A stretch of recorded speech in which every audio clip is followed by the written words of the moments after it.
Sisi wote naomba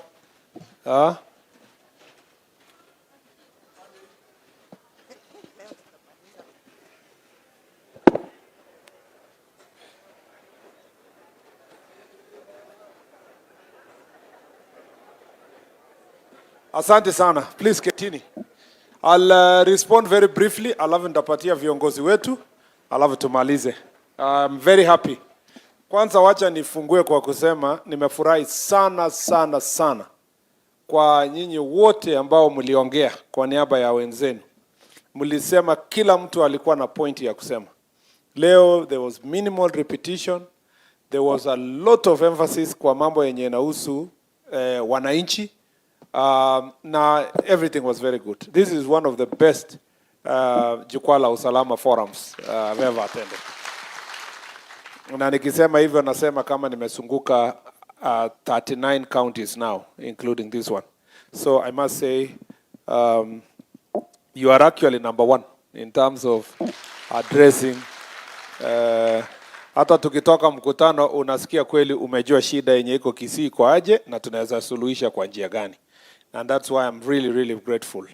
One of the things nimepata kwa jukwaa la usalama ni kwamba hakuna mahali nimeenda alafu nikakuwa the same. As a cabinet secretary, you learn a new thing everywhere. Na also, you go back to the office, ukiambiwa kulikuwa na maneno Gusii, unasema lakini siku ile walisema hii na hii. Sio ile yenye unasema Gusii wapi, kina nani hawa. Hata leo kwa niaba yenu chief na assistant chiefs wenye mmeongea wameniweka kwa sura yangu ama kwa akili yangu, ndio every time I think about Gusii I know kulikuwa na ule chief, ule OCS aliongea na mambo kama haya. And this is the kind of interaction we want to have. Kabla sijajibu mambo yote ambayo imesemekana hapa, ningependa pia kusema yangu machache. Number one, ningependa kusema hivi. Kwanza, tuko hapa kama serikali. Sinyi wote mlisema nyinyi ndio serikali. Na tunajua wote tumekuja hapa, saa hizi Gusii mzima wanasema serikali iko na mkutano. Na shida zao zote za pombe, bangi, gangs, mashamba na nini, wanajua leo imesuluhishwa. So hata wakati unaenda home, chief anaenda kuulizwa mmesema nini kuhusu mambo yetu. Kwa hivyo sisi tuko na privilege. Ingawa tunasema tuko na shida mingi, hakuna gari, hakuna nini, hakuna hiyo. Kwanza kabisa sisi ni wale wachache kwa Kenya mzima ambao wamebahatika kupata kazi ambayo inalipwa na pesa ya Wakenya. Ukweli ama sio kweli? Sikuna job seekers wengi huko nje. Sisi tumebahatika sana. Na kabla hatujajitafutia mengi zaidi ya yale tuko nayo saa hizi, ni lazima tukumbuke kwanza tulitafuta hii kazi kufanyia nini. Ni kwa nini tuliapply kwa hii kazi? Mliapply ndio mpate gari, mpate allowances, mpate ofisi, ama was there a greater calling to taking this job beyond your personal interest? If there was no greater calling, then you are in the wrong place. Because this job yenye tunafanya, hakuna pesa inaweza lipa. Hakuna hiyo pesa kidogo askari analipwa inatoshana na vile ile bunduki anabeba na ile riski anaweka maisha yake. So you are in this job not because of the money. If you are here for the money, then you are in the wrong profession. You should have gone to do business. Yeah? Hii yenu ni public service. And that public service has a big component of sacrifice. Ni kujitolea. Wewe ni kama ule pastor ako hapa. Ni kazi ya umissionary.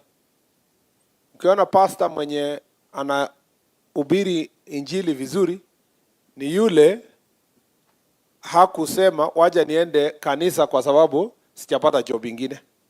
Waje niende hapa ndachukua marupurupu kidogo nikiwa kwa kanisa. If the first responsibility of a church leader ni kucollect sadaka, Huyo mtu atahubiri kweli? Sasa atakuwa na focus tu penye pesa iko na inajulikana. So the same for us chiefs, police, this is a calling. And when it's a calling, it's a high calling. It's beyond your personal interest. Yes, we will advance your personal interest, but you must understand that you've come here so that you can make a difference. Ukiwa wewe umekuwa chief kwa location fulani, assistant chief kwa location fulani, OCS kwa division fulani, na umetoka hapo na hakuna kitu unakumbukwa nayo, hakuna hata mtu analia kwa sababu umeondoka, watu wanasherekea, watu wanaulizana kwa location, imebaki mwezi ngapi huyu chief aondoke bwana? Watu wakisikia OCS amekuwa transferred, wanafanya party. Na sio wakora, wananchi.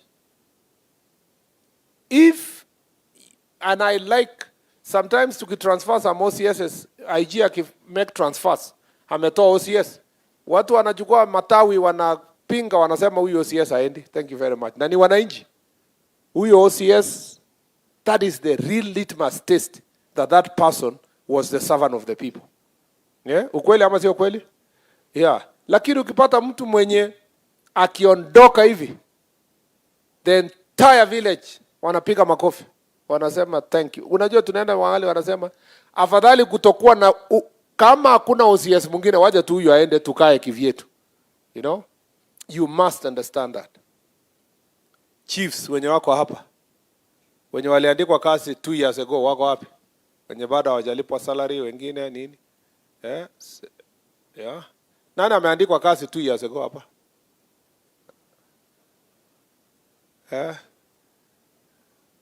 Mko wengi ya? The last 2 years, wengine wa replacement, new locations and so forth. And so forth, ketini. Sasa wewe chief. Wewe ni assistant chief? Wewe ni assistant chief? Siku ile ulienda interview, si ulijua hakuna ofisi? Si ni kweli? Si ulikuwa unajua hakuna ofisi? Na hata ulijua hakuna gari? Na hakuna extraneous allowance? Na hakuna bunduki? Please. Lakini siku ule ulienda interview keti tu. Wakati ulienda interview, uliulizwa hata hiyo swali.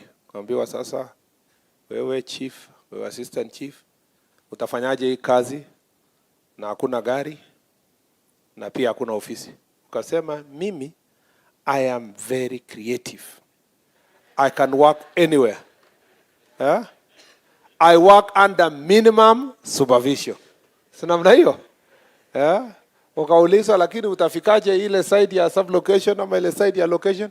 Ukasema mimi wanatembea hii area yote hii. Gari ni ya nini? In fact it makes me feel nikuwe more healthy kama natembelea watu yangu. Mulikuwa watu 10 kwa interview. Panel wakasema wacha tuchague huyu mwenye anaweza tembea kwa mguu na anaweza fanya kazi anywhere kama amebeba stamp yake. Ukweli ama sio kweli?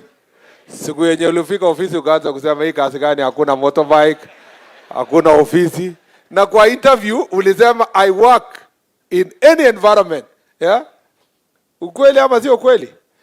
Hata hivi vijana wako saizi hapa. So recruitment itafanyika hivi karibuni. Unaona mtu anakuja kabisa anakuambia mimi natoka minority communities, nikienda kukimbia huko siwezi pata nafasi. Lakini kama kuna affirmative action, please ongelesha IG anisaidie. Akisaidiwa alafu anasema niko tayari kwenda mahali popote. Mimi niko naenda Kibish, nitaenda Elwak, nitaenda Boni Forest, nitaenda Ilret. Niko tayari kutumikia inji yangu kwa sababu ni utumishi kwa wote. Anapata nafasi, anaenda kikanjo. Before graduation ashapigia MCA, mbunge, governor, everybody he knows. Anamwambia jameni, bado mimi ni mdogo kabisa. Mnitafutie transfer, mnitafutie posting mahali iko karibu na nyumbani. Amesahau siku ile alikuwa anaomba kazi. Na hiyo ni tabia ya binadamu. Hata mbele ya Mungu unaomba, unasema Mwenyezi Mungu, ukinipatia kazi, salary yangu ya mwezi ya kwanza nitatoa yote kwako. Lakini ikifika mkono unasema Mwenyezi Mungu, si unaona hata watoto wanaenda shule, unaanza kudebate. Na Mwenyezi Mungu anamwambia Si ukubali tu Mungu nikulipe pole pole. Bado niko hii kazi.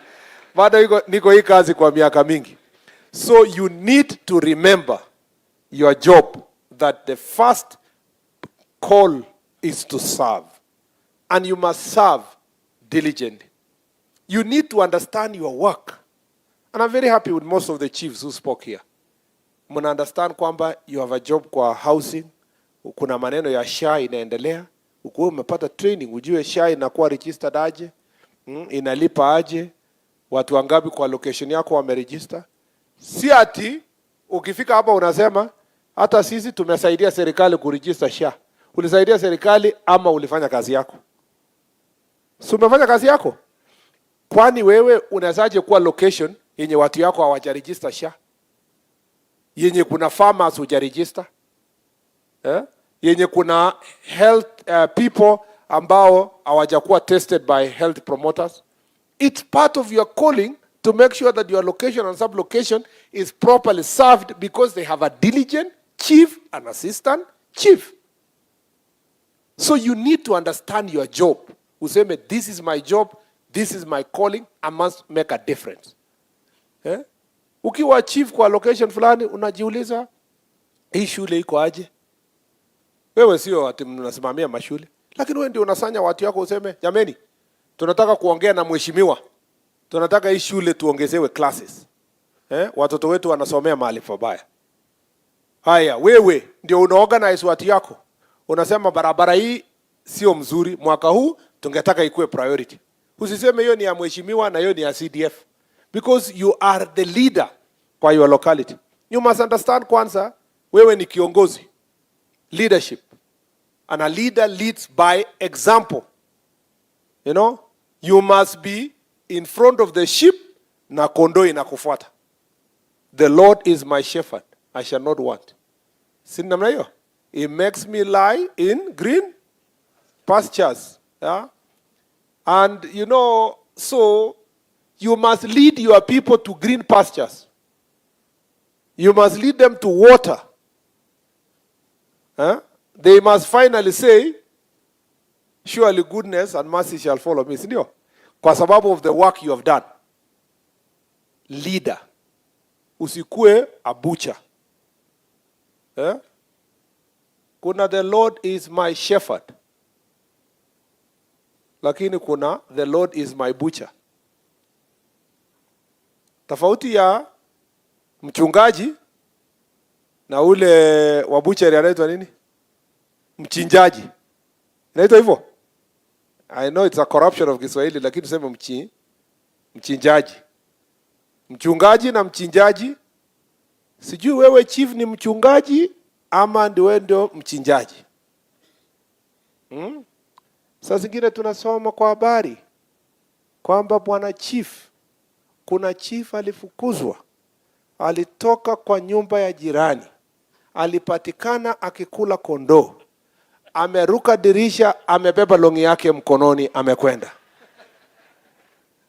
Huyo chief ni mchungaji ama ni mchinjaji? Yeah. So you must understand that you are the shepherd. You must lead by example. Example number 1, you must have knowledge.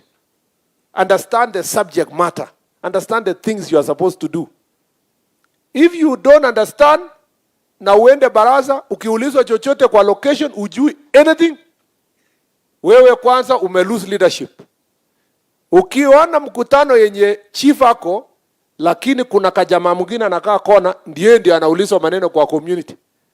Chief akitaka kusema, hebu kaa chief kidogo, wacha tusikie huyo mzee wa busara atushauri kwanza, ndio wewe sasa useme yako ya crown. Lakini huyo kwa hiyo location, that mzee is the leader, the chief ndio ako office. The wrong person is in the office. Actually the right chief ni ule mzee ana consultiwa na kila mtu kwa community.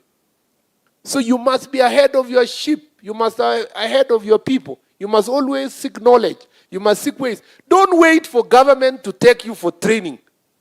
There are many ways you can train yourself.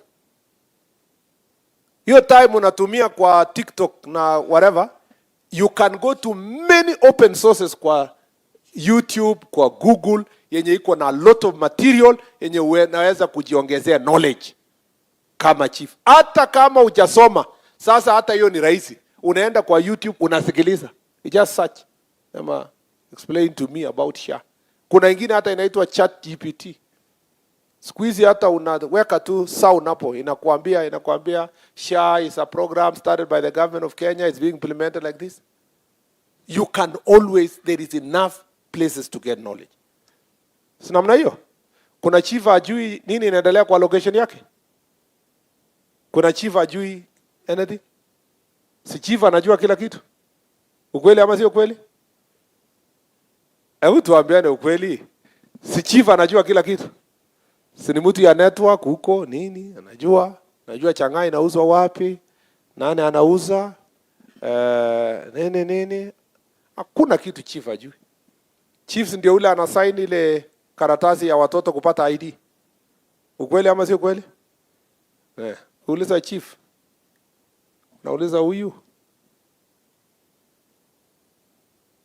kijana. Huyu kijana ni wa Samuel ama ni nani? Anakuambia hii kijana ni ya Samuel lakini Peter anafikiria ni yake. So tumemwandikia Petero tu kwa sababu yeye ndiye anakaa na yeye, lakini mtoto mwenyewe ni ya Samuel. Kwa sababu chief anajua kila kitu kwa village. Ukweli ama sio kweli? Sasa wewe chief usiende baraza, uulizwe swali na wananchi na useme sijui. Hati unaulizwa na hii SHA. Chief, tueleza sisi hii mambo ya SHA vizuri. Unasema hii SHA mimi sielewangi sana, lakini mimi naomba mjiandikise kwa sababu mimi sitaki kupoteza kazi yangu. Watu wanasema huyu chief ndiye ita mkora wa siasa ama apendi hii mambo ya SHA. Usiwahi kubali ujui kitu. Ukiulizwa kitu unasema hata yenye iko ngumu. What is Pythagoras theorem? Unasema the explanation has changed in the recent past, but science keeps evolving. I will be able, or mathematics formulas keep evolving. I will consult and come back. Si namna hiyo? Ukiulizwa kitu unasema kuna kitu DCC alisema kuhusu hiyo kitu, wacha nitampigia nitawaambia. Na usikubali kuambiwa kwa location. Hebu pigia simu DCC kama tujue kama anachukua. Ukiambiwa pigia DCC, usiwahi kubali una connection. Hata ya mheshimiwa usiseme huyo mheshimiwa aniongeange ni mimi. Naambia tu watu mheshimiwa is busy. Ukiambiwa hebu pigia yeye simu, unapiga na unakata, unasema ni kama is busy. He will call me later. Ama namna gani? Alafu baadaye unaambia mheshimiwa bwana unaniaibisha bwana. Ni mambo tu ya hapa area, hata nataka kukusaidia tu solve hii maneno. Ataelewa kwamba wewe ulikuwa unafanyia kazi. Kama hujui kitu, tembea na kijana mwenye anajua ama mzee kwa village. Kwa baraza. Ukijua hiyo ndio maneno tunaenda kuongelelewa. Mambo ya succession. Hujui vizuri succession procedure inaenda aje? Tembea na mtu anajua. Fika pale unamwambia, naambia baraza, niko na mambo mengi leo. Lakini kabla sijasema, kuna mtu nimetembea naye aseme machache. Wakati huyo anaongea wewe unachukua notes. Namna hiyo. Unawacha aongee dakika 30 hivi na watu wamechoka karibu waende. Unasimama unasema niko na maneno mingi kuliko huyu jamaa, lakini kwa sababu masaa imeenda kwa the next baraza. Lakini unajua watu yako wamekuwa empowered. Si namna hiyo? You must be creative. You are ngao. Kuna vile utaenda mahali useme ujui. Watu wanasema kama chief, kama huyu anajua hii mambo yote, kama chief sasa angekuwa na nafasi jameni, si angetuambia mengi sana. Watu wanasema chief yetu ako na connection. Chief yetu anajua. Na chief yetu ni mtu tunapenda chief yetu kwa sababu sio mtu ako na tamaa. Hata anakubalia wengine wa shine. Kumbe huko unajua jojote, lakini tunasonga mbele namna hiyo. You have to be creative. And that's just one example. Always seek knowledge. Seek to understand your subject. Be ahead of the people you lead. Number 2, you have to be a leader of integrity. You have to be a leader of integrity. OCS kuna vile you will win the people of your division if you are not leading by example. If you are not leading by example. Bora tu watu wanajua umeshikana na mwenye anauza bangi, wewe unapata kati yako, heshima yako inaishia hapo. Hata watu kuriport to police station, they will never come. You know? If people know that, now I like the madam who spoke about the traffic challenges. She spoke comprehensively and she was not defensive. Amesema tuko na shida ya mambo ya kitu kidogo. Afande anapewa kakitu wakati anaona insurance kama ime-expire, inategemea incentive imekuwa, hata insurance ile expire last year inaendelea, inategemea afande bila ameona. Na amesema ukweli kwamba some of these challenges can be dealt with if we leverage on technology. So we must face, thank you very much, we must face the reality that you must be a person of integrity. And as I said earlier, the values that you profess. Kama wewe chief, familia iko na bibi mbili, na during succession unaandikia familia ingine because watoto yao wamesoma na wako na pesa, na umeumiza ile ingine, hakuna integrity tutakuwa nayo. Watu wanajua tu ni chief wa mlungula. So we must appreciate the people of integrity and therefore confront corruption, because that is the thing yenye inatuumiza hapa chini. We must, all of us, OCSs, you are the leaders. You are the leader. Police station is the final center. You are reporting your crimes. As the leaders who face these challenges every day, you must be also the leaders in fighting corruption and instilling principles of integrity in the National Police Service. Tumeelewana? Tumeelewana? So unaona ya wale chiefs ni wale tu. Saa 9 eh? Saa 9 usisahau. Chiefs tumeelewana? Nataka wakitoka huko wanaongea tu hivi. Asante sana DIG. Kuna mambo ambayo tumekubaliana hapa na nyinyi mmeleta suggestions. The ones we have to deal with kwa hii county. Hii kitu ya boda inatusumbua. So we'll speak to the leaders, but we need to go back home and organize our boda sector. OCSs, mkisaidiwa na ACCs and the sub-county security team, let us call for barazas and meetings with boda sector, including their leadership. Yeah? Let us give them a role in our security arrangement. Yeah? Hata tukiwa shule, ule mtoto anaongea mingi na anasumbua na ana lead kwa nyuma huko, anafanywa kuwa prefect. Ukweli ama sio kweli? Analetwa hapa mbele, sasa yeye ndio anaandika watu wa kuongea. Sasa anakuwa disciplined na wale gang alikuwa anaongoza wanakuwa disciplined. Let us find a way of reorganizing the boda. I will also speak to NTSA so that they work with us to organize this boda sector. Are we together? We need to make sure that the boda sector is properly organized. Kwanza, we work together with the Transport Ministry and NTSA to make sure that boda sector in Gusii, as a matter of urgency, is put in certain level of leadership. In other counties, boda people speak. Nilikuwa Kirinyaga the other day. The chair akiongea kwa hapo, ACC ana confirm, DCC ana confirm vile they work together. It must be the case also here. We must arrange here. Mpaka tuibaki watu wachache ambao tunasema ni huyu na tukiwastaki wanaingia kwa laini. Wale pia wakora, watu wa sungusungu, chingororo, amachuma, wenye wanajificha kwa boda, we must get them out. Those who want to do criminal activities. If the boda sector is organized, they will even have better working relationship with the universities. He is snatching your phones from students. Students are being overcharged. They will understand these are our customers, and they will treat them in the manner in which that they are supposed to be treated. So there is a bit of leadership organization on the boda sector. We want to have official reflectors in the bodabodas wanatumia. We want to ensure that they have helmets. So this leadership in the boda sector, I was trying to do it when I was in transport. But now we need to support the Transport Ministry and work with them together with NTSA to see how best we can organize and give them responsibility here, including making sure that everybody who is operating must be in a circle. And that circle must present their uniform as a SACCO. Tumeelewana? Tuachane na ni kama amjaelewa hii maneno. Is that not the direction we need to go? We want to hold the borders uniform yao ikuwe ni uniform ya SACCO. Isikuwe uniform ya siasa. Ati mtu anataka kupatia goons a particular group.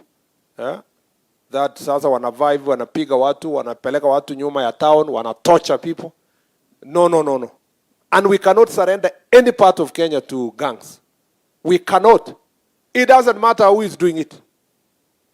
It doesn't matter who is doing it. We must make sure that we get rid of this madness. Wacha niwaambie wewe chief na assistant chief. Sikia, nyinyi ni watoto wa hii county. When all is said and done, OCS will be transferred, minister will be changed, sijui nani, OCBD atatoka, ACC atatolewa. There are only people who are probably going to retire here and be buried here. Ni chief na assistant chief. We must take the proper initiative out of love to our own people hapa nyumbani. Kuambia, if we train our children to become gangs, it will be the place hapa Kisii itakuwa ni mahali ambapo watu hawataona amani. Na ni watu ambao wako nyumbani pale. Cases ya defilement itaenda juu, gender-based violence itaenda juu. All these things will go up. And you are doing it for a short-term political interest because you like this MP, you like this governor, you like this senator, you like this aspirant. We must stand firm and bring order in our political circle. I don't want to brag, but you know, in my county we have problems ya banditry na tunapambana nayo. Lakini what I like about my county, since I was a senator, governor yenye tulikuwa nayo, leaders who are there now, there is nobody who has a single group that he calls his gangs. Na all leaders wanaendanga baraza moja, wanaongea na kutoka. In fact, a sitting MP ama governor sometimes anachotea aspirant. Wanapiga story, anapatia lift, wanaenda.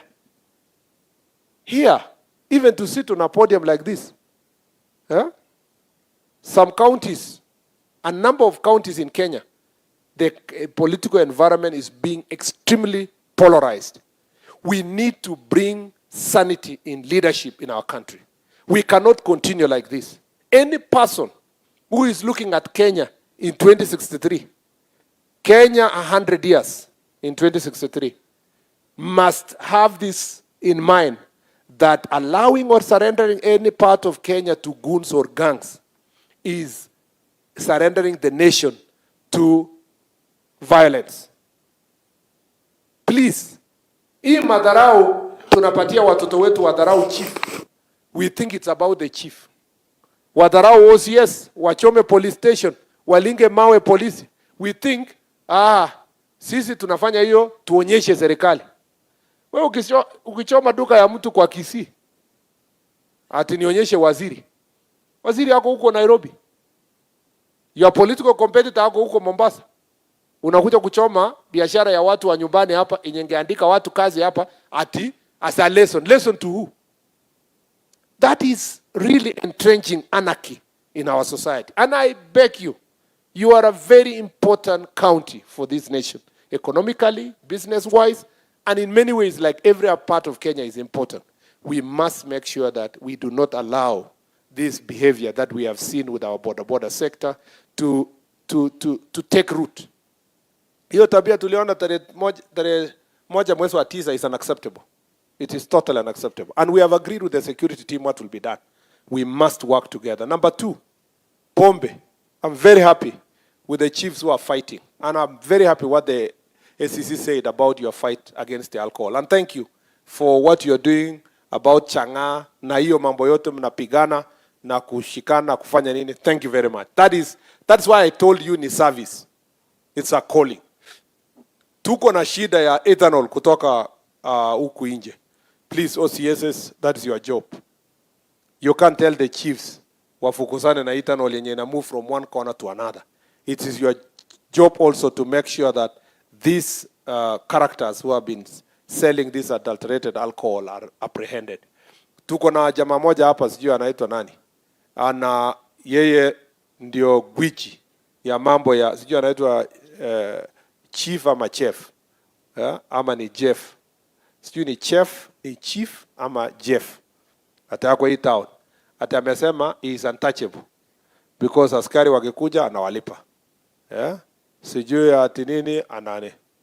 Sasa mwambieni yeye hiyo masiku zimekwisha, atafute biashara nyingine. Mmesikia what we have said? Atafute biashara nyingine. Na huyo mama anafanya kazi na yeye, amwambie huyo mama pia atafute biashara nini nyingine. Auze mtumba badala ya kuuza banki.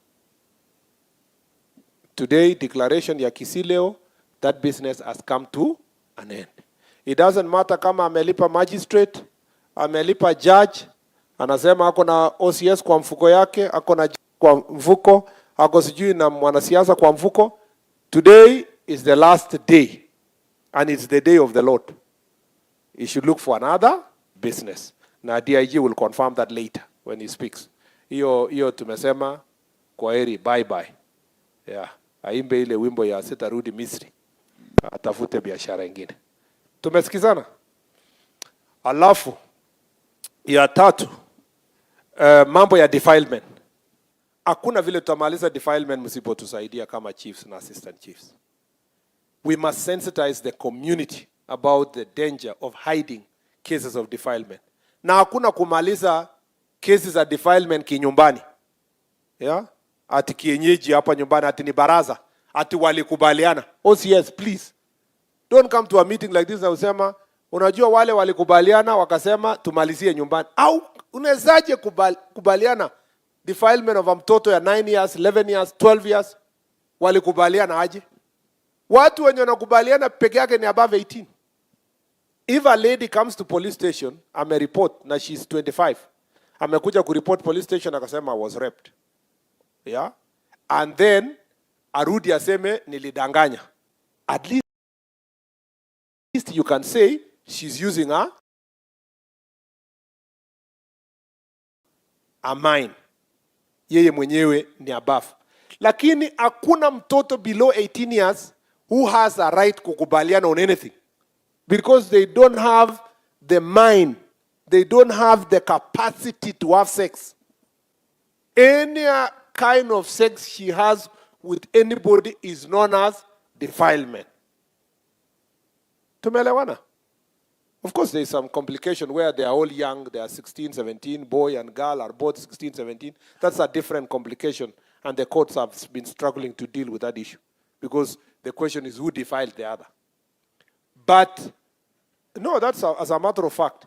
But where one of them is above 18 years and another is below, the one below 18 years can never have given any consent. So the one who is above 18 years is automatically supposed to be charged for defilement. Naende jela for the many years. It is not an excuse. Nasikia watu wengine wanakuja kusema, huyo msichana anakaa na baba yake peke yake kwa nyumba. Sasa mzee angefanyaje? Alikuwa amelewa na hakuwa kabisa he was not sure. Na huyu ni step daughter sasa. Alikuwa amevaa skirt ile kafupi. Sijui alikuwa sijui nini. Please, tusitafute excuses. As they said, we were speaking with Masengeli here. As they say, if a hyena wants to eat its own children, what does it say? It says it smells like goat. To give, yani ile ndio kutoa ile ndio atoe ile inaitwa conscience. Atasema huyu ananuka kama mbuzi. Those excuses you are giving cannot be accepted. Ati ni culture ya sehemu hiyo, ni kwa sababu bangi sana iko sehemu hii. We police officer umekuja sehemu fulani unaambiwa defilement mingi, unasema hiyo ni shida ya upande ule. I think there is a place we went. Then somebody said, cases ya defilement mingi sana hapa mkubwa, ni kwa sababu chakula iko sawa hapa na watu wamekula. Ati watu wamekula vizuri, choto iko juu. Is that an excuse for defiling a child? Please, those itikadis and those arguments, we must never entertain them. in the society. Let's deal with case of defilement for what it is. Wale wamama wanapigwa na bwana zao, usiseme unajua Mkisii ni mtu wako na hasira, ni hasira tu ya Mkisii ndio ilifanya. Ati alikuwa na discipline bibi yake. That is not an excuse, chief na OCS na this team. Anybody who beats another adult, there is no license anywhere for a man to discipline his wife using violence. And because of this, kuongea maneno ndio tunafika penye tumefika. Ati ilikuwa ni uchawi walikuwa wanaondoa. Please, those excuses should not be there.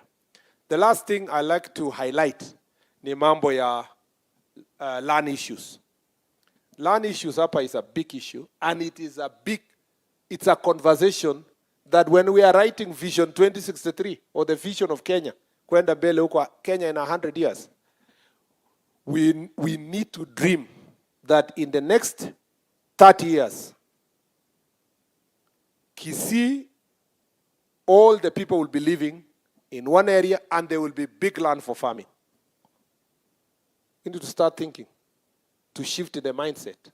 Land consolidation, people will live in one area, they will farm the rest of the land.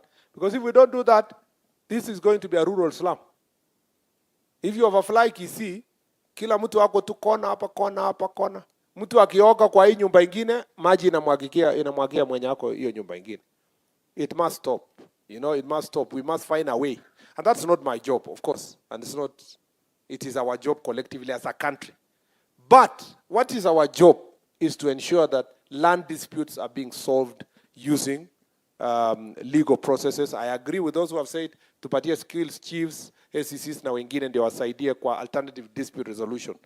I agree also that succession processes are taking long to gazette. And I think that is something we must take with the lands ministry. Kwa hivyo mambo yote ni ya mambo ya wananchi wa Gusii, na kuna mambo mengine mengi ambayo sijakuzia. Sasa wacha niseme ile nyinyi mmesema ya welfare yenu. Mambo ya magari, it is true. Transport is a big problem.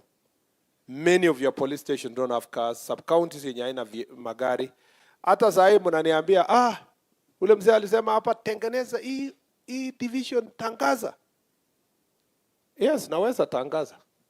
Lakini hakuna gari ya ACC. Hakuna ofisi. Hakuna AI. You know? Saa hii naweza tangaza ya chief na assistant chief. But you see, akikuja hapo, hakuna salary. Wengine bado wanangojea for 2 years. So, there is also planning that we have to do. On the vehicles part, there is a procurement ongoing. We hope itamalizika before the end of the year, ndio tupate magari ya kuweza kudistribute kwa various places. We will also relook at the issue of motorcycles to see what we can do to help our chiefs and to make access. Tumekubaliana mpaka hapo? Wenye wameumia sana ni ma-ACCs. ACC wameumia. ACC wameumia kwa sababu wako katikati somewhere hapa. Na zamani DO ndio alikuwa mtu ya Land Rover. Siku hizi ACC ni ya boda. Ukiona mtu wako na uniform kwa boda, chances are ni ACC ako anaenda kazini. Babu yule mama wa ACC ule aliongea uzuri sana. Ndio huyo. Ndio huyo. Sasa nyinyi mnaona mama kama huyo anapanda boda jameni. Anaenda baraza ya kwenda kusuluhisha kesi ambayo imesumbua sana. Lakini anapelekwa na mtu ya boda kwenda kusuluhisha mambo ya boda insecurity kwa baraza. Sasa ule jamaa anaendesha anamwambia ofisa shika vizuri. Na akiona ofisa amekaa mbali anakanyaga brake kabisa, ndio sasa please. Hiyo ni ungwana kweli?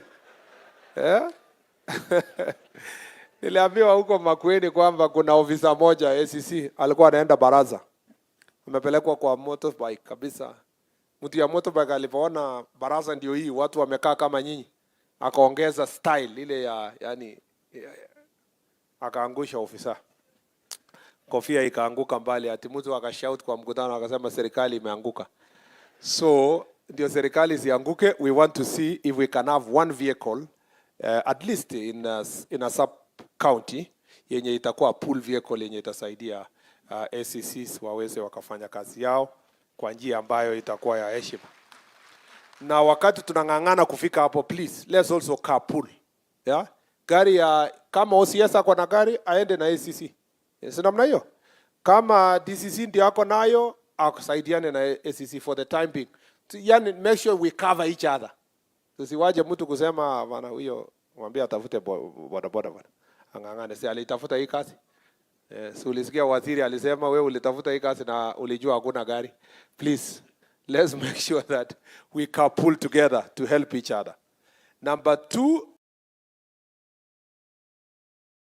mambo ya administrative units. We have a big problem on the administrative units kwa sababu ya budgetary related issues. But kama vile mmeomba, out of these 9 divisions nitaona kwa hii budget yenye iko gani ndio iko na shida, kama ile ule mzee alisema kwa hapa, tuone vile tutasaidia a few of them to operationalize as we wait for the next supplementary budget. Tukishapata the next supplementary budget, tutaona we progress to the locations and sub-locations and increase the numbers that are going to be operationalized. Because ACCs are in office anyway, nitatuma a few of them to the divisions yenye mmeuliza as we work out a program ya hiyo maneno. So mtajua hiyo in the next 3 weeks or so, before the end of this month maybe, early next month tutakuwa tumetuma ACCs to a number of the divisions that you have requested. On the question of on the issues related to offices, it is true most of our offices are in bad shape. I am a supporter of NGCDF, and I'm requesting our MPs to continue partnering with us. We build good police stations, and we build also very good offices for our chiefs and assistant chiefs. We have designed the office, the structure of the offices, and we want to request us to partner together so that we can sort out that issue. On the question of village elders, tulimaliza public participation. Thank you very much for the views you gave. We have done the CAB memo. I will be presenting soon to the cabinet so that we can have a direction how to support the village elders as they help us to serve, also to support security sector in the local level. Kwa mambo ya uniform tumekubaliana. So tumekubaliana hiyo mambo ya uniform. We have a direction on that. We'll just progress. Mambo ya promotions. We want to train everybody and then the promotions take place. We want the final jukwaa la usalama meeting yenye rais mwenyewe ata-receive our report. Yeye atatupatia direction on how best we will have sat down, think through, and we get his direction on how best we can do promotions so that it is continuous and also training becomes continuous. And how to revive the regional training centers so that you don't have to wait to go to Embakasi to be trained. It cannot, the trainers, because there are fewer, can come to the neighboring institution. In some cases, we even work with universities. With colleges, universities, so that some programs can continue. We don't have to wait for 8 years, 10 years before capacity building is achieved in different parts of the country. Mambo ya AIE, we are reviewing it. We will come back to you to see. It may not reach 6 digit yenye mtu alikuwa anasema, but we will make progress and we understand the challenges. Police I thought the OCSs know by now that there was an improvement recently on the question of AIE, and some of the police stations never used to receive are receiving this month. And we hope that we can cover all the police stations on the question of AIE so that then you can do your job accordingly. Nini yeah? Medical cover has been said. We are also reviewing it.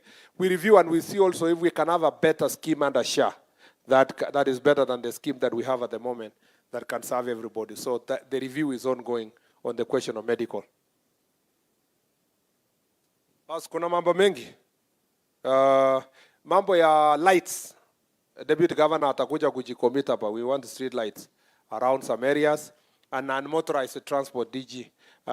It's good we work together to make sure that between Kura and the county government, we have walk paths for the people. You know, I was a minister of transport. Most of the people who die are knocked, are pedestrians that have been knocked by motorcycles or magari. Yeah? And they die needlessly. Either they were in motorcycle or they were walking. We need to make sure that non-motorized transport is an area of utmost priority in these issues. I agree, kabisa. We need to also work with the DPP, and this conversation, we must have this conversation. There is no need Chief Akue anaenda kutoa testimony in every case. He was just assisting to arrest. But for the chief now to be witness in every case, I think that is overstretching. It is going to affect the works of the chief. Mambo ya handcuff, nimesikia. AIE, salary review, I have heard you, passionately made by the chief. And then WIBA, work,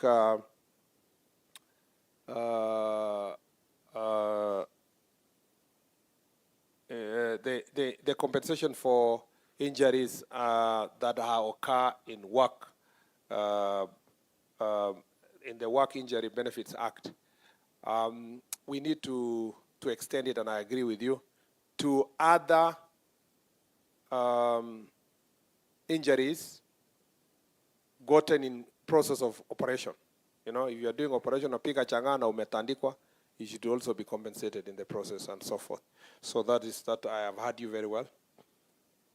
Statement of recording statement also where a chief is a suspect should be dignified. He's still a government officer. Yeah, hakuna penye atatoroka ni chief. So OCS can just summon to say tomorrow chief asubuhi kuja. Akikataa of course unamwendea, especially kama ni a defilement. Hiyo sio chief.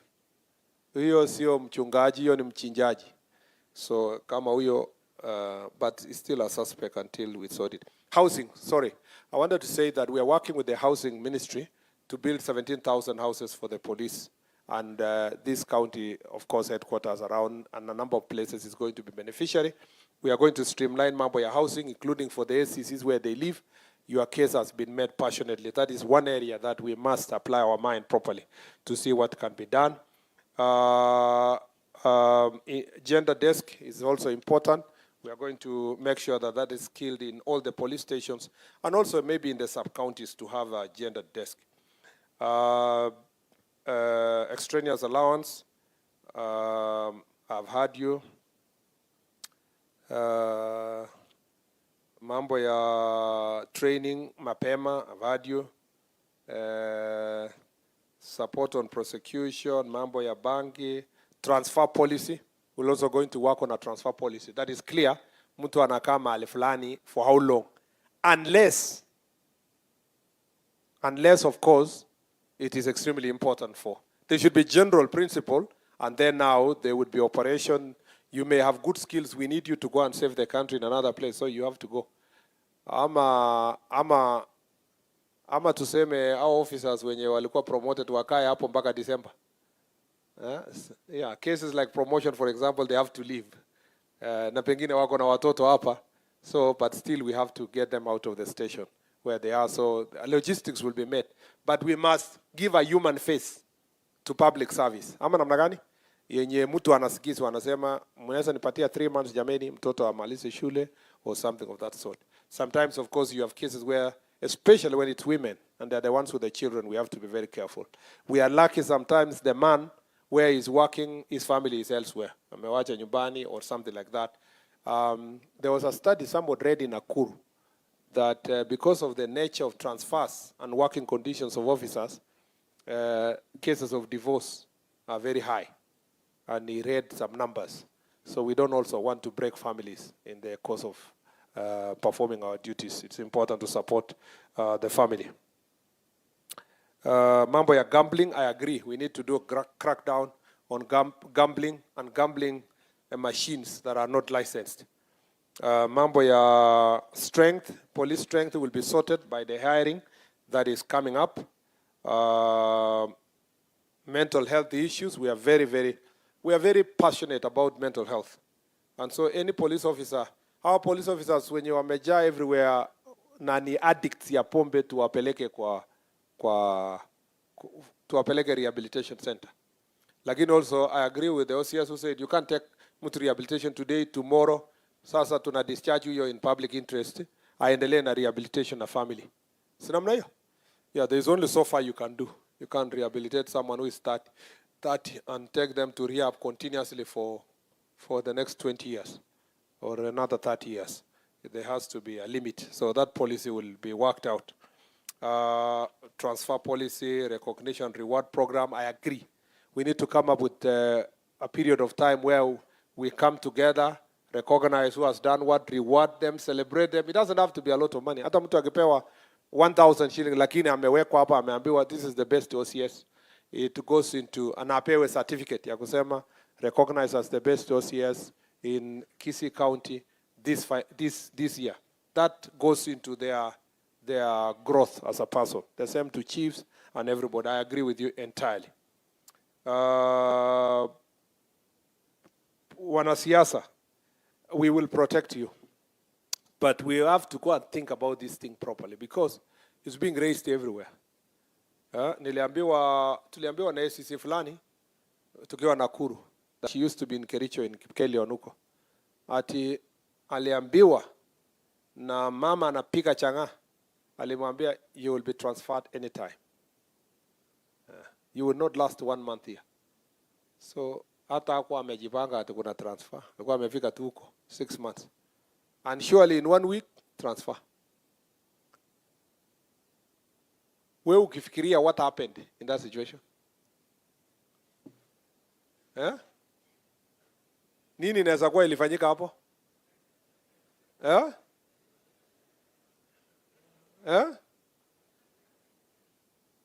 There are many scenarios, ndio? Inawezekana huyu mama anajuana na mbunge ama governor ama senator, si ndio? Na senator ako na network kwa ofisi ya waziri, si ndio? Ama PS ama Madam Beverly Opora hapa pass.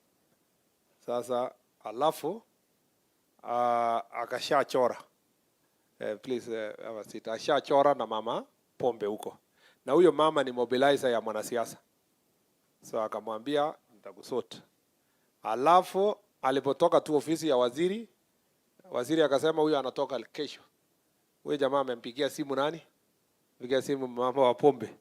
Mama wa pombe kaenda kumuonyesha ACC mbele ya OCS kwamba utafukuzwa, ndio ikuwe funzo kwa OCS asijaribu kushika pombe tena. Si ni kweli? I'm just giving that example that touches on my office so that, and I'm not saying it is me, but you can see people, maybe in the regional commissioner, county commissioner, nani. So people are throwing influence all over politically, and we are agreeing for political expediency. This is something we are going to put in the report ya Jukwaa la Usalama, that so that even the next minister who comes and people who hold office may understand that morale of officers is completely affected when their transfer is being engineered by drug lords and people who are dealing with illicit brews and criminals. Ama mnasemaje?